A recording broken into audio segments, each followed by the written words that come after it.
I think firstly, I feel like after some of the conversation earlier today about the terminology of training versus development, that I might need to apologise for our heading, which is type, training and transformation. But as an ENFP, as two ENFPs, with children who like rhymes, training, development and transformation just kind of didn't go. So we went with type, training and transformation and stayed with that. So today we wanted to have a conversation with you about a few things, and we hoped that really the way in which we would present this would be quite practical for you and really talk about what we do within Foxtel as it relates to type and how we look at type within our organisation, what we do from a learning and development perspective and how we integrate type into that. And then most importantly for me and certainly for Siobhan is what we then do with that from a transformation perspective. So yes, absolutely the self-awareness aspect and that self-awareness element is really important, and that's provided a great framework and a great foundation.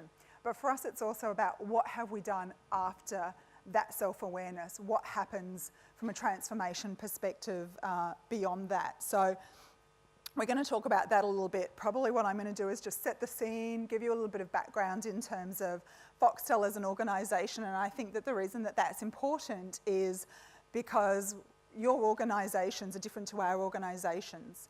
And as we talk about what we do at Foxtel, you know, you can kind of think in your own mind about what there is might be relevant for you, what might not be relevant for you, how that aligns or doesn't align to what you're doing in your organisation, and what some things you might want to take away that could be useful. So I'll talk a little bit about who we are, set up why MBTI has been important to us, the way in which we've used it in our organisation, and Siobhan will talk a little bit more about some of the really practical things that we've done within both our learning and development environments, but then also outside of that. So we've taken MBTI just quite extensively outside of that through capabilities, through values and through other areas of our organisation, and how we've kind of created the synergies and alignments there.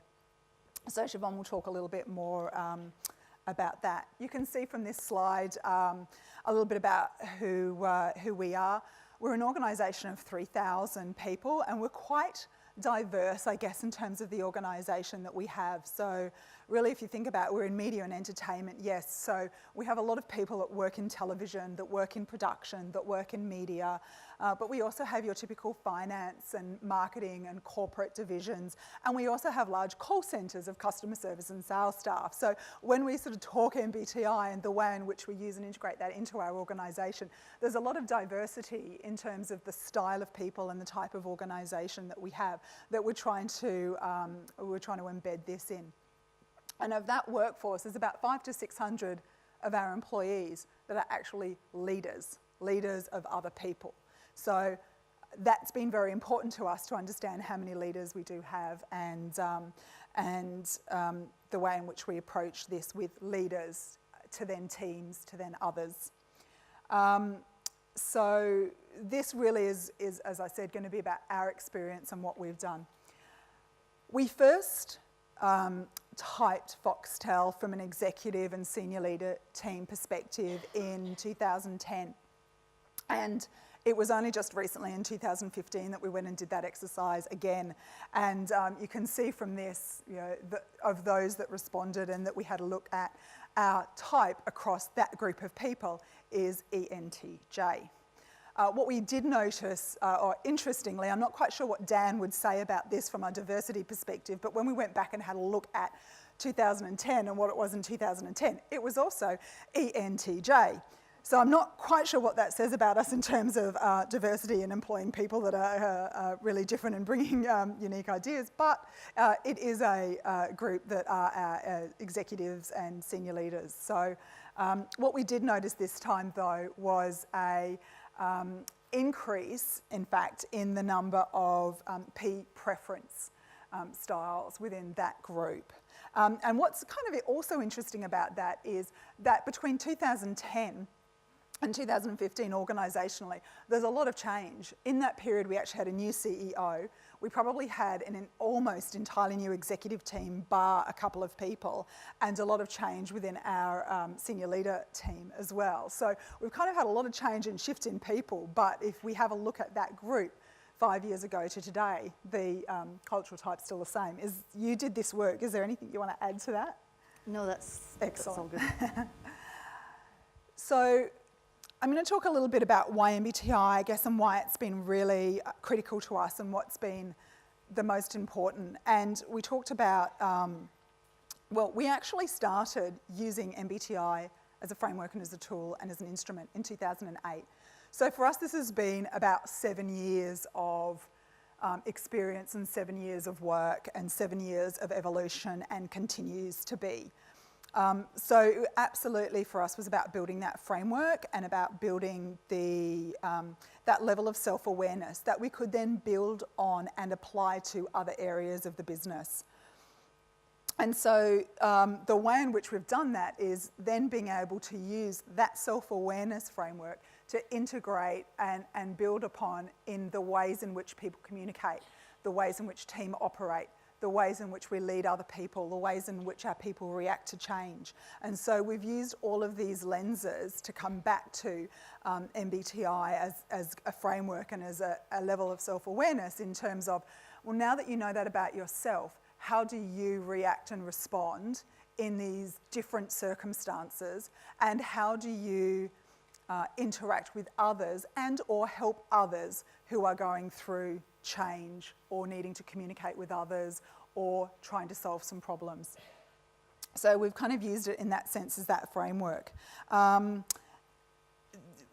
think that the thing as well is that since 2012, when Foxtel, Osto and XYZ as 3 organisations merged into one, we actually had 3 very different platforms with 3 different sets of instruments, 3 different leadership programs, quite frankly 3 different sets of everything. And we wanted to make sure that we had one set and one framework, and we picked MBTI for that. So since 2012, we've actually had a massively increased focus on the way in which we use the number of people that we expose to the instrument. And in fact, in that 7 years, there's probably been about 1,500 employees of our people that have actually gone through the process and gone through the experience, either from a team perspective or from a leadership development perspective, or any of the other opportunities that get presented to them.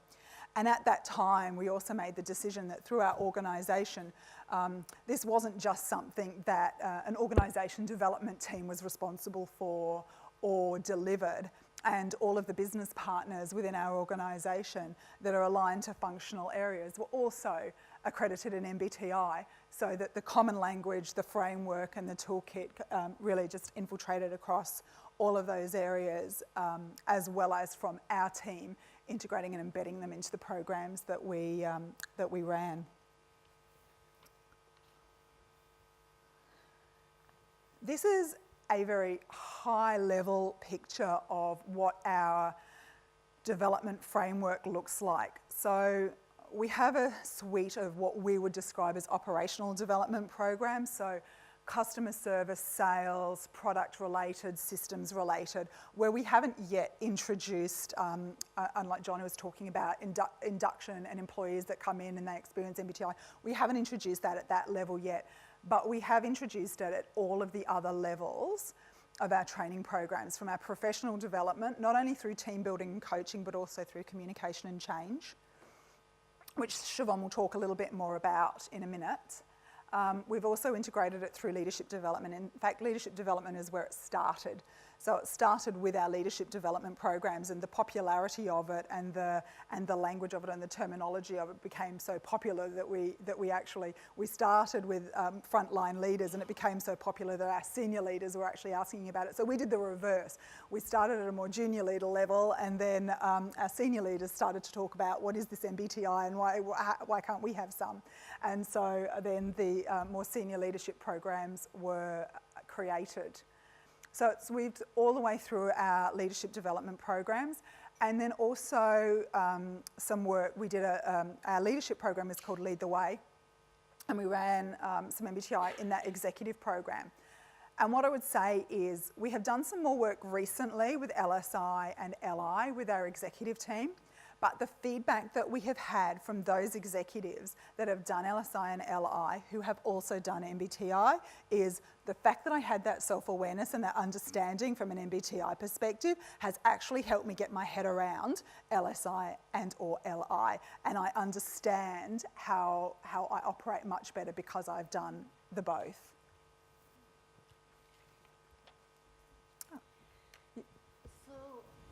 Our cultural journey, or all the things that we've done at Foxtel have had a significant impact on our culture, and I think we've been very fortunate to experience quite a strong trajectory growth, and we're really excited by all the wise and wonderful leaders that we've got. I believe that because of the work that we've done at a very early, through the early years of Lead the Way, when we were doing our research, etc., we found that culturally we had quite a lot of leaders who were very into learning, and they were open to it, they were receptive to it, they hadn't had an awful lot of it before. And the message from our CEO at the time, who happened to be an INTJ, was quite clearly, we're okay, we don't need any development, just fix them. And so there was quite a difficult and rather awkward moment where we thought, how are we going to get an upward swell of capability, and how are we going to drive new initiatives and innovation when we've got reluctant executives in the way of their own personal development? However, as we started to explore, well, self-awareness is such a critical element of leadership development. What instrument are we going to use to help really identify ways for people to self-actualize, to get to better know themselves, and then get better know themselves in relation to others? There was this, it was clear we had to get something that was credible and that was definitely valid. And we had quite a lot of people who were very technical and very analytical who were saying, no, we need this instrument to be worthy of us. So the MBTI was a no-brainer. And the great thing was it was non-judgmental. So we weren't turning around to our CEO saying, you're wrong. We were saying, hey, you're this, and this is really interesting, and it's really great, and how useful will it be to have that information? When our CEO and the executives started to hear about the work we'd been doing with Lead the Way, they also started to become a little more receptive and open-minded to doing a lot of development themselves. So at 8 months pregnant, I did Lead the Way Executive, along with our then head of HR. And it was quite an experience, as you can imagine, with quite a strong executive team, basically comprised mainly of ENTJ, INTJ, and one very unfortunate ESFJ person who was had a bit of a hard time. In fact, I remember very vividly doing a splitting exercise, and we had, I just gave them an example where I said, write down everything you can think of about your understanding of Aboriginal art. And I gave them just a couple of minutes to write something down. And afterwards, our very eloquent and passionate INTJ CEO started to give a very verbose but articulate and expressive description of the significance of this art on the cultural type, and how it represents Dreamtime and the stories of millions of years worth of heritage. And then our lovely ESFJ person said, white dots on a brown canvas. And our CEO turned around and looked at the COO and said, really? Really, you see it like that? Surely you can't. That's ludicrous. That's just not what it is. And then there was this massive moment of realization that, hey, this is not a problem, but we're really different. And we're different in the way we approach things. We're different in the way we express things. And then, thankfully, the CEO expressed his passion and his moment of realization at a staff address when he was talking about staff engagement. And it was a real shift in people's attitudes and openness and receptiveness to the MBTI, but also to development as a whole. We had this huge surge of interest, and we were able to roll out not just Lead the Way, but also the next phase of Lead the Way, called Lead the Way HD, where we took it one step further and started to look at, well, how do we relate what the insights we've got from the self-awareness tools into a kind of practical application? How can we use this to help define how we behave culturally and organizationally? So a framework, a capability framework had been designed. And in this capability framework, by the way, we've evolved a little bit. We're not calling them capability frameworks anymore. But the capability framework was one of several models and tools and part of the Lead the Way program and the Lead the Way HD program to help really build those capabilities and skills within the business. And MBTI, the self-awareness instrument, still reported to be the most useful module, part of the module within Lead the Way and Lead the Way HD, because it gave context. And I got together with some of the HR business partners, and we sat down and we all decided that we needed something practical for especially the S preference people, something very practical that could help give them some handy hints that they could copy straight from a sheet into, say, their development plans or into some kind of behavioral metrics. And what we decided to do with Lead the Way HD was, as well as launching our capability framework, we were then going to implement the framework into the way that we effectively measure people and how we reward people. So our capability framework became, I think it was 40% of people's remuneration was based on how well they performed against the capabilities. So it wasn't just what we did, but how we did it. So the capability framework became a really important instrument that people really responded very positively to, and they really engaged with it. Do you mind flicking to the next slide?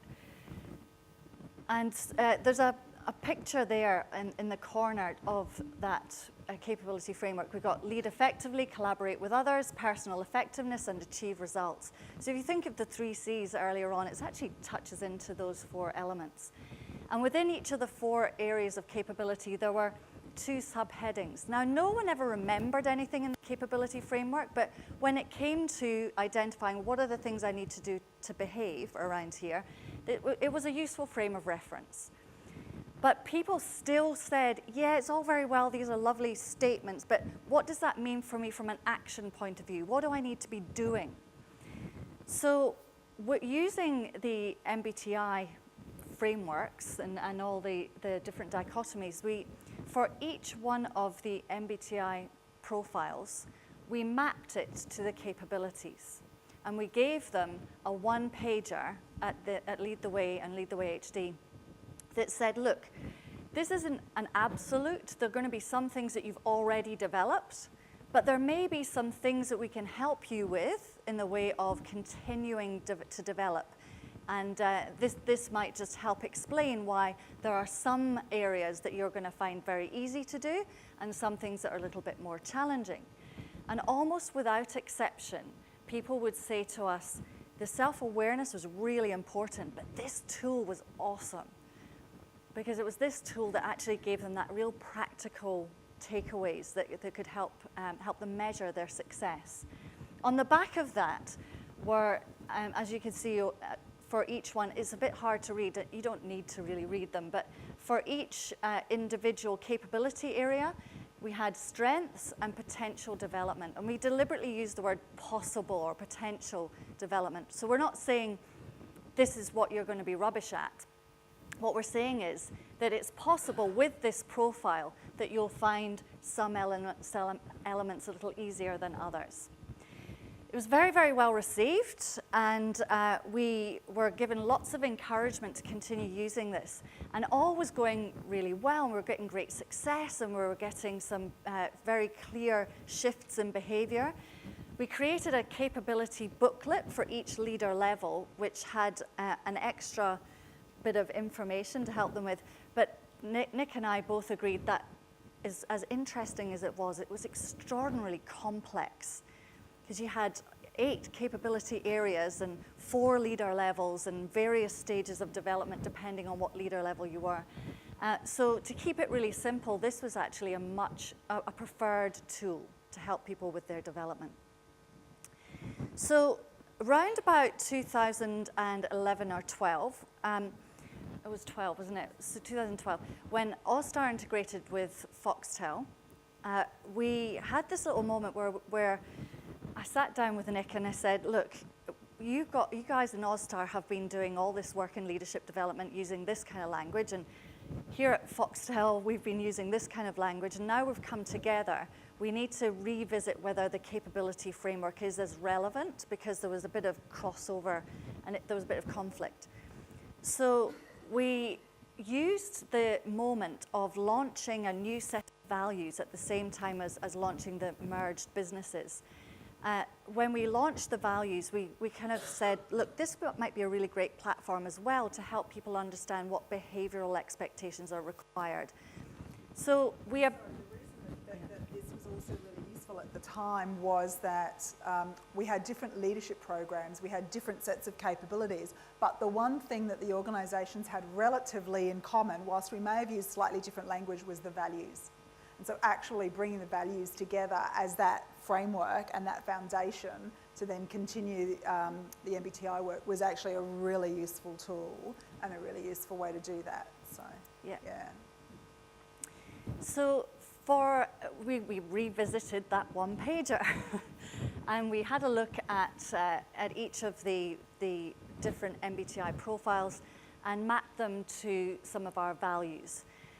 And it was a much harder exercise to do because, of course, everyone, regardless of type, is going to start with the customer, and everyone can keep it simple, and everyone can be creative. It's just that some MBTI type preferences are going to be more connected to certain values than others. And it was actually quite a useful, having the values was useful for things like splitting exercises. It was really useful for team development. It was very useful for coaching purposes, because when people were struggling with the values, we were able to use MBTI to help them kind of dissect or unpack why it is that they were struggling in some areas more than others.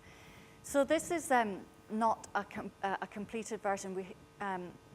We are still in the process of refining these, but on the flip side of that, we also had strengths and development areas, what you're likely to do and are likely to exhibit in the way of strengths, and what you're likely to do or exhibit in the way of development areas. And we've got five values. We start with the customer, and what we found was that T preference people, while they start with the customer in a different way. They tend to be less kind of emotional when they're starting with the customer and look at the customer as being data and useful information around.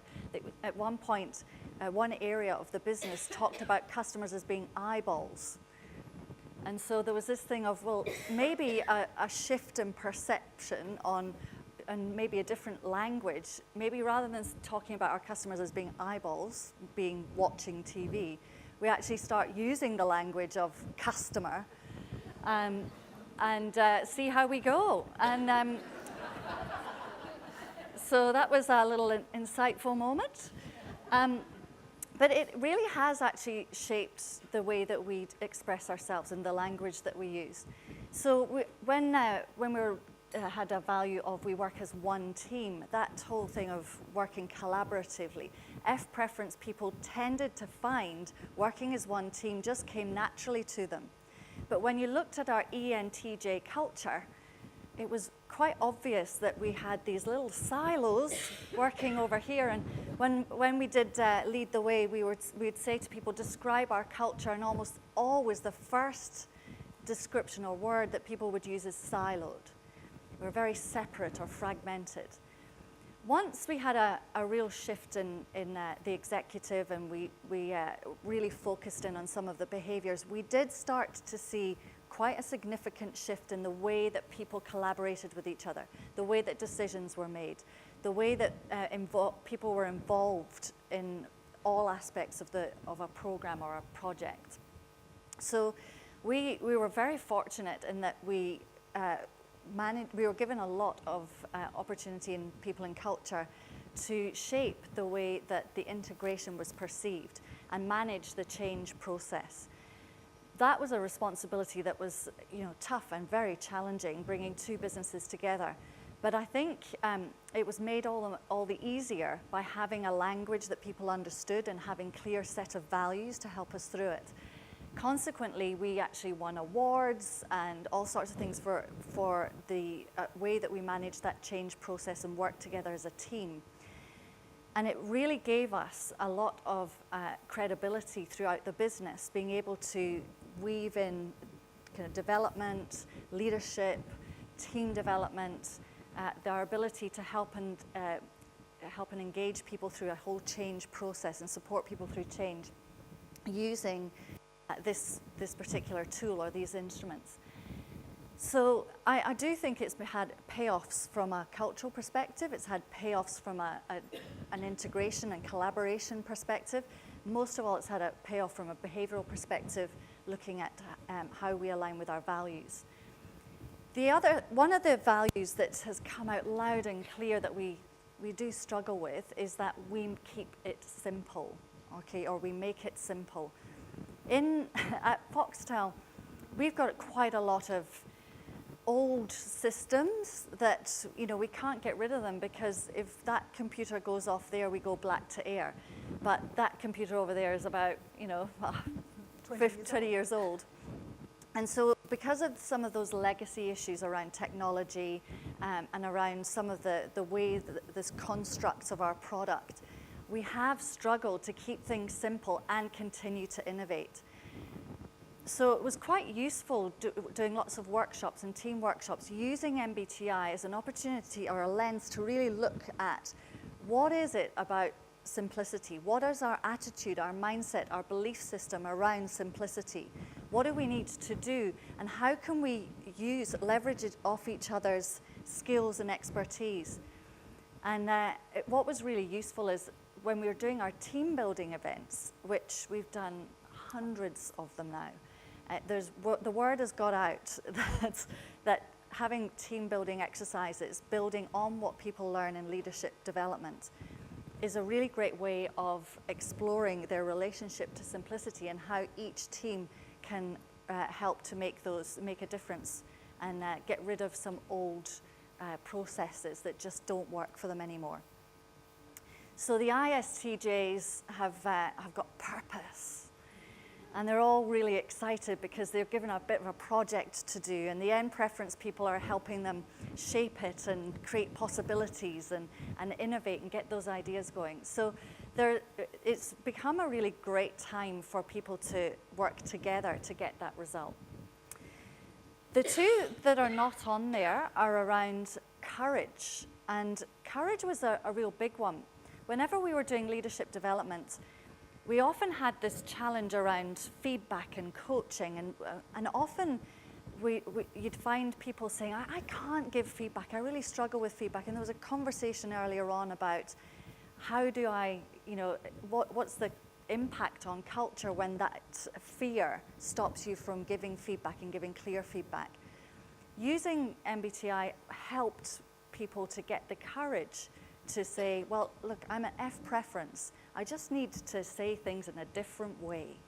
And it was just helpful having a model. While it was quite a T preference model, give them the facts and deal with the outcomes and then look at the recommendations. The F preference people felt supported in being, I've got a model, I know this is a bit difficult, but I just need to have the courage in my values to give that information. And then they get to do something really amazing and they get to praise it afterwards and reinforce it, which comes more naturally to F preference people. Also, when we started to go into the coaching model and started to look at how you really work with people and engage and listen to them and ask open questions, what people found was that having the lens of MBTI, looking at their F preference, especially introverted F preference people who often felt overlooked, suddenly here was a skill that I could really embrace and their ability to actively listen and ask questions and get curious was rewarded. So the great news is culturally we've got quite a lot of diversity across all the different business units. So we've got a bunch of engineers on one hand, and you've got a load of creatives on the other hand. And they've now found a kind of new respect for each other with a common goal of living the values and getting those results. And we have been fortunate to have a lot of people continuing to support our leadership development programs. So what's next is that we've realized that we've done some really great, strong foundational work, and we're going to continue to use MBTI in various elements. So every time something changes, you do MBTI workshops in change. When we're looking at doing leadership development, when we're looking at doing team development, there's all sorts of different workshops that we run. We flex and adapt to help people. But what's next for us is that we're building a leadership experience that's spanning 5 or 6 months, and I call it LeadX, as in leadership experience. And in LeadX, we're going to give people an opportunity to use a different instrument, and we're choosing to use LSI. And we made that courageous step that we're doing LSI and coaching and that follow-up work spanning over five months. And the only reason we can use LSI now is because people are not afraid of having a good, long, hard look at themselves because they've had that exposure to MBTI. And we can use MBTI as a way of saying, this is not about making you wrong, but about helping you understand that we've all got different ways of doing it. And we've also got stories to tell. Look, I'm an ENFP. It's highly unlikely that I'm going to reduce my approval need. But as long as I accept that, then I can get on with working in a more constructive way. So knowing MBTI has been very, very helpful for people.